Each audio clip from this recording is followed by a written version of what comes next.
I Siciliens gader, hvor mørket var taget, blev kvinder bestemt ikke hørt, ikke set. Man flyttede, giftede og styrede dem. Deres kroppe var andres, men aldrig deres hjem. Hvad kan jeg forære dig for at få dig til at lytte? Som om vi tabte forbindelsen et millisekund. Udfald på udfald, fordi intet gik i stå. Ligner alting sig selv, når jeg kigger mig omkring. Børnene har måske børneord, måske dårlig trivsel, måske jeg ligger søvnløs under fuldmånen, vi pligtboller mest. Og fortsat tage dagen sådan lidt ad hoc. Og der er krig i Gaza, krig i Ukraine, krig i Sudan, og så er der gamle mænd, der bliver genvalgt. Humørsyge pattebørn, apropos dårlig trivsel. Lad dem bare storme lorten, lad dem bare lege ud. Demokrati er efterhånden en forvasket sutteklud, et kontaktløst ritual. Lad mig forære dig et nyt. Her er mit øje, min øreflip, min fedtprop, min næsetip. Her er mit... Og jeg vil skrive om Lucia, om at elske og om at begære og om at rive øjnene ud.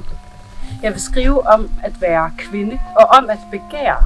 Og hvordan kan man være kvinde og begære uden at blive ejet? Jeg vil se dig, høre dig og smage dig, men jeg vil ikke ejes. Jeg vil sove med dig, med dig og lege med dig. Jeg vil ikke ejes. Se mine hænder. De hænder er mine egne. Se mine øjne. Se mine øjne. Se dig. De øjne er mine egne. Mine øjne er dig en gave, og den er min at give. Mine hænder er dig en gave, og den er min at give. Og han siger, hvor er dine hænder?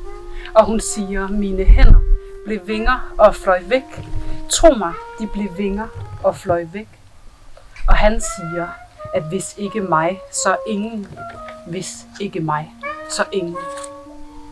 Og jeg vil skrive om Lucia og om at elske og om at elske frit. Og ind i teksten træder han og siger, at hvad gør du, Lucia? Gør du rent for de syge? Det er frækt, Lucia. En ung, smuk kvinde som dig. Hvor er det cinematisk? Og Lucia siger, ja, jeg arbejder for de syge, det er klart det frækkeste ved mig. Og hun gør stemmen tør som sandpapir.